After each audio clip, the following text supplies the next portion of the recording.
we do in life echoes in eternity. Yeah, yeah. This is James Laid Out, and my guest is John Mamali, the Mushroom Man. So thank you so much for coming on. I'm so excited. I've been thinking about this all week. I'm just man. So what got you into this? What got you into this, I guess? Oh, thank you for having me, James, first of all. And yeah, you know what? I've always been fascinated with mushrooms. Growing up in the 80s, I grew up playing Super Mario. And so I was always into what is this red mushroom with white dots? And so mushrooms have always kind of followed me around. I'm actually a veteran in the military. And when I used to be out in the field, I would always get distracted by seeing mushrooms on the floor, and I was always stepping on them, kicking them. And so I never thought much about it. But and it wasn't until I got out of the service, I went back to school. I went to UTEP, got a biology degree, ecology. And ecology is the study of the interactions between organisms. So, I started to study how organisms interact with other organisms and learned about so many different interactions. And I didn't know what I was gonna study, Was I a lot of people love mammals. So was I gonna be, the dog man, or am I gonna study bats and be the Batman? And one day somebody told me, hey, what about mushrooms? And it just made me smile, and like a light bulb went off. And I said, yeah, mushrooms. And from that moment on, I've just been so into mushrooms, and I've just been learning.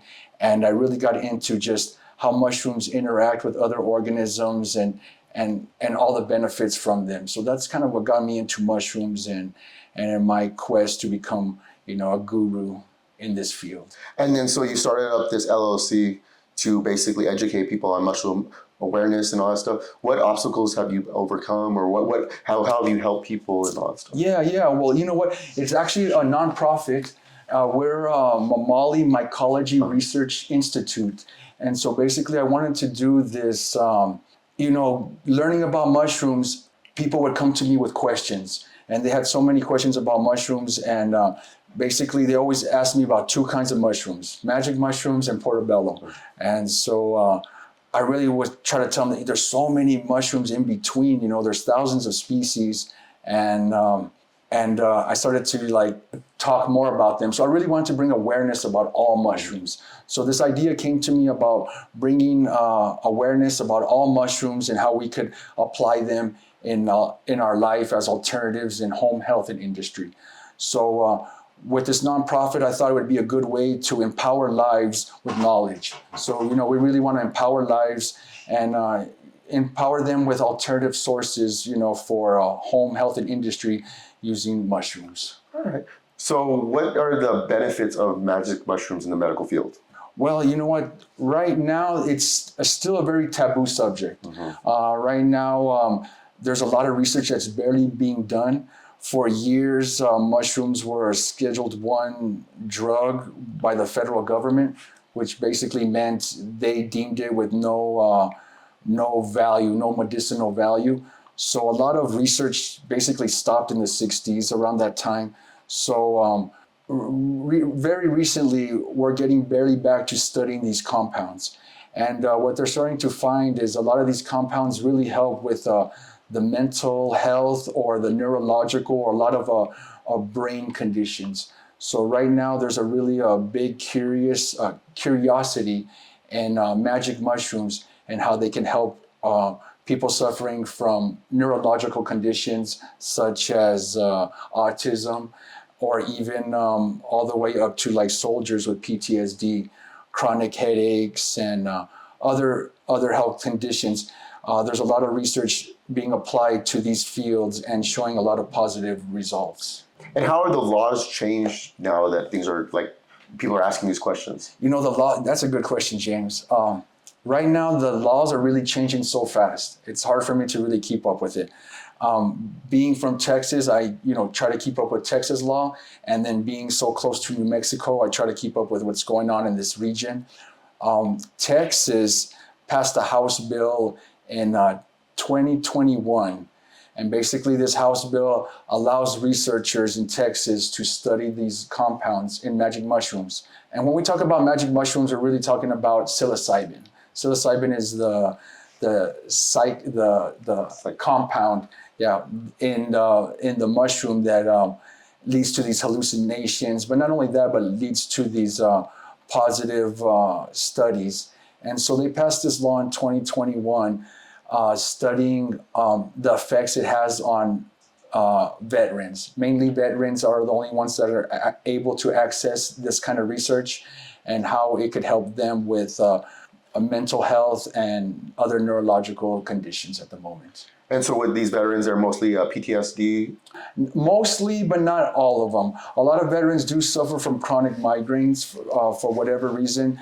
But yes, these research studies are being done for basically anybody who has any kind of conditions of the mind, headaches, anxiety, depression, and PTSD. So basically, a lot of conditions that have to do with the mind. I might be forgetting one or two, but basically a lot of anxiety, fear. And so we're finding out from psilocybin, it's really helping people overcome their anxiety, their fear, and their chronic headaches. Okay. Yeah, I think it's such a valuable thing. Are they, what are the side effects of these mushrooms? Oh, good question.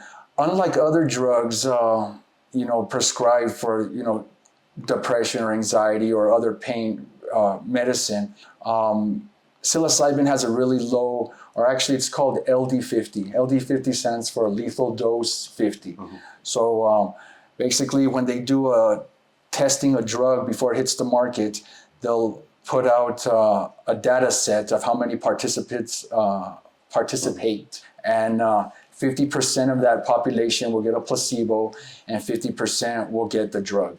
And so going back to psilocybin, there's been no lethal dose on these trials. So you can't overdose, and basically it has a more safe profile than some of these prescription drugs that are out there.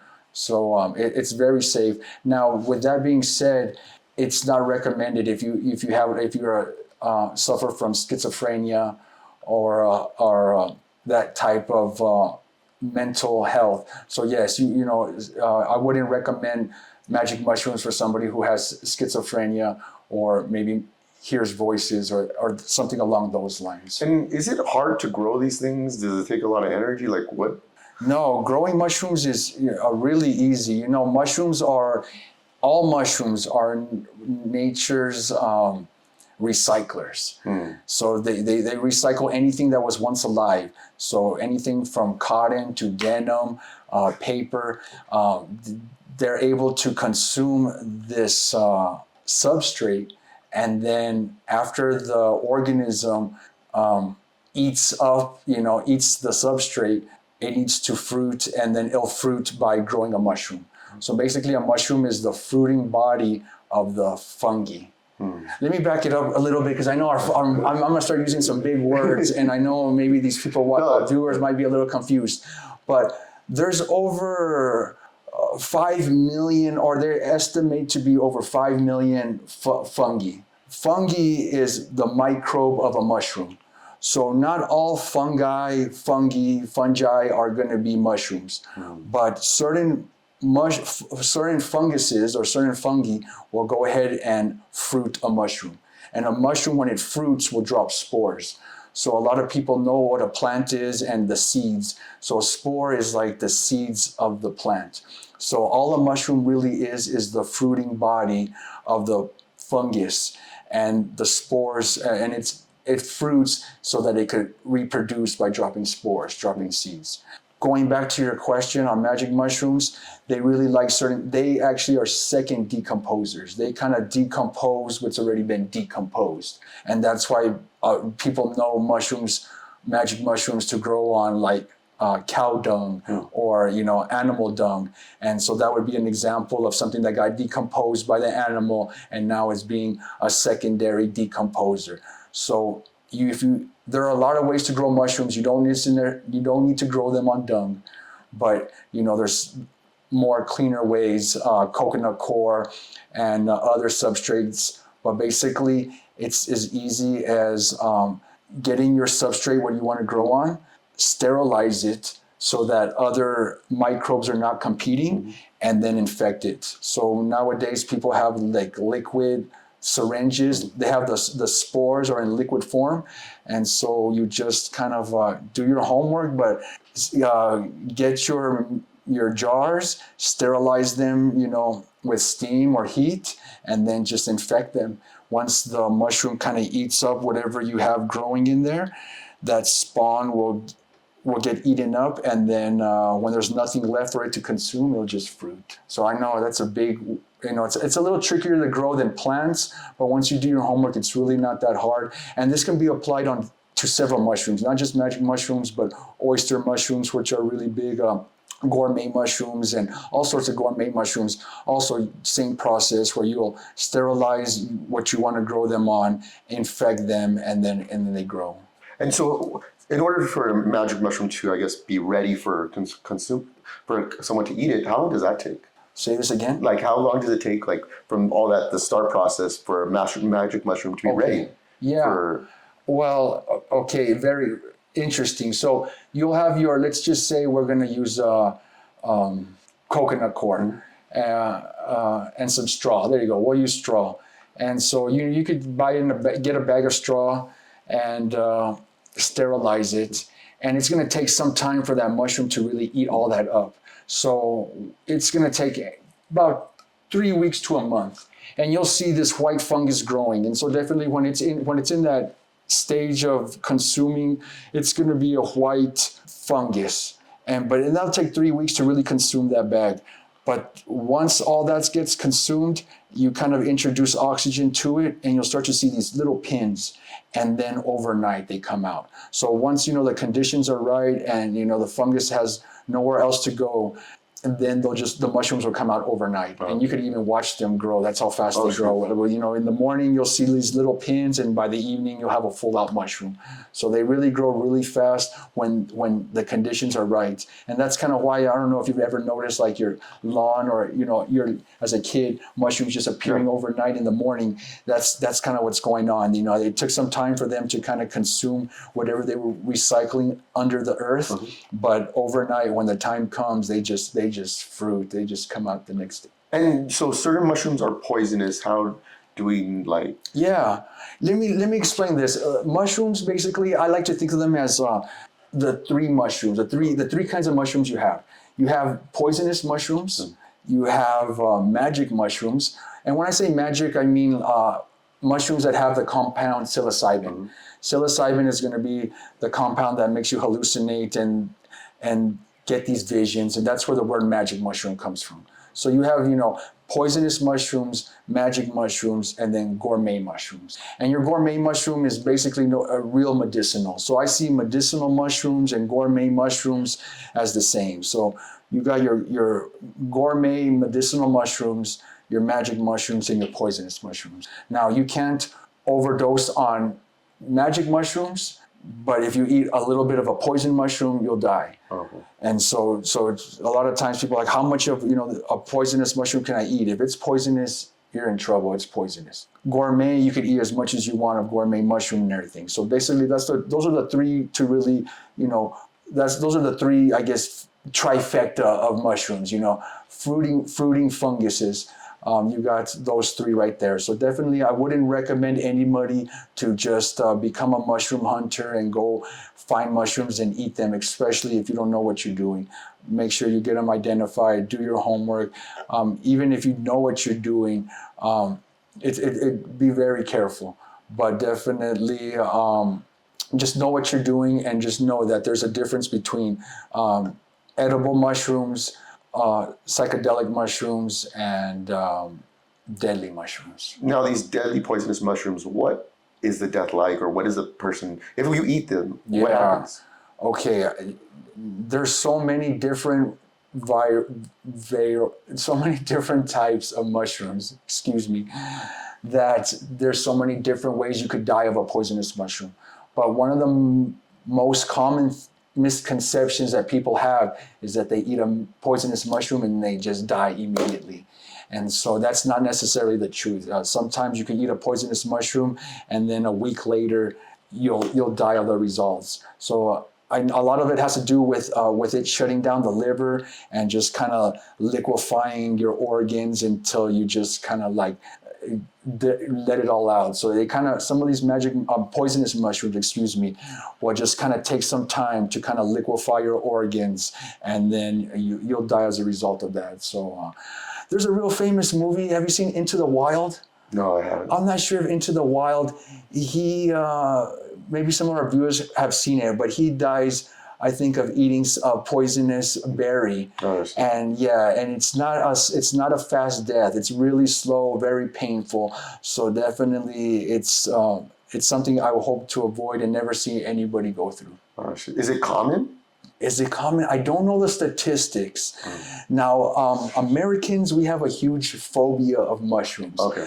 Americans don't really like to go mushroom hunting. They call it a mycophobia. Yeah. Myco meaning mushrooms or fungi. And so there's not a lot of Americans that go out foraging for mushrooms. So I would imagine in America, it's really not that common.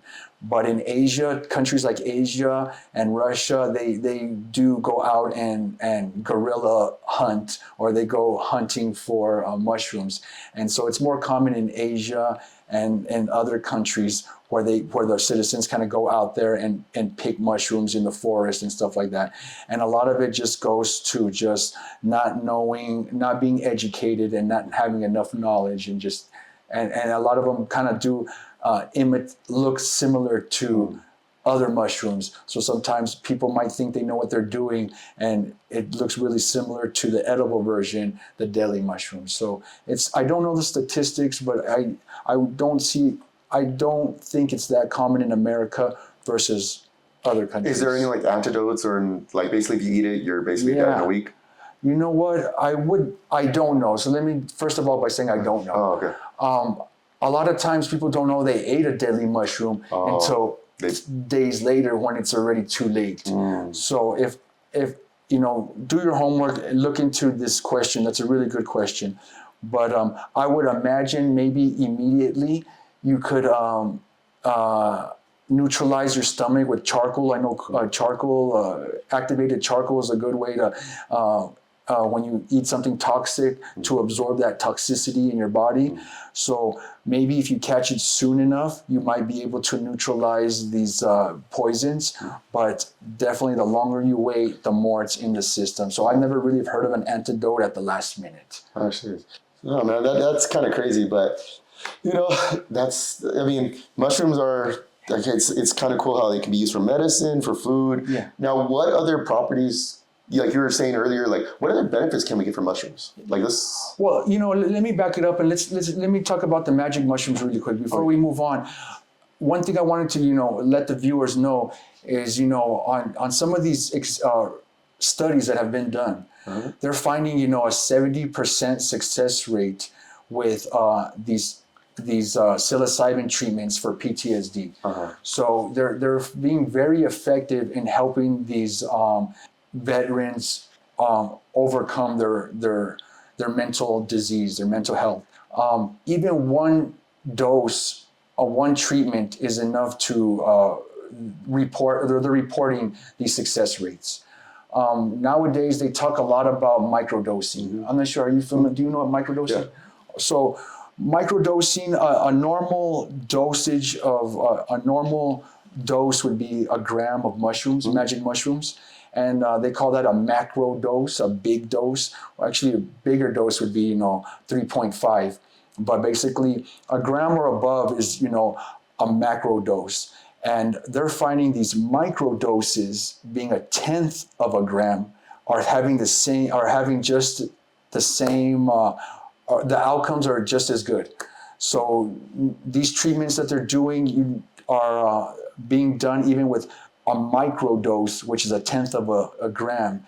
And just to get that compound in the body is enough to report these positive outcomes. And so when we're talking about magic mushrooms and how it could help you with so many things, viewers know that you don't necessarily need to trip and see different colors and experience all these different mind effects, but just getting that compound in the body is enough for it to have these positive outcomes. And at 1/10 of a gram, you might feel it if you've never done such a thing.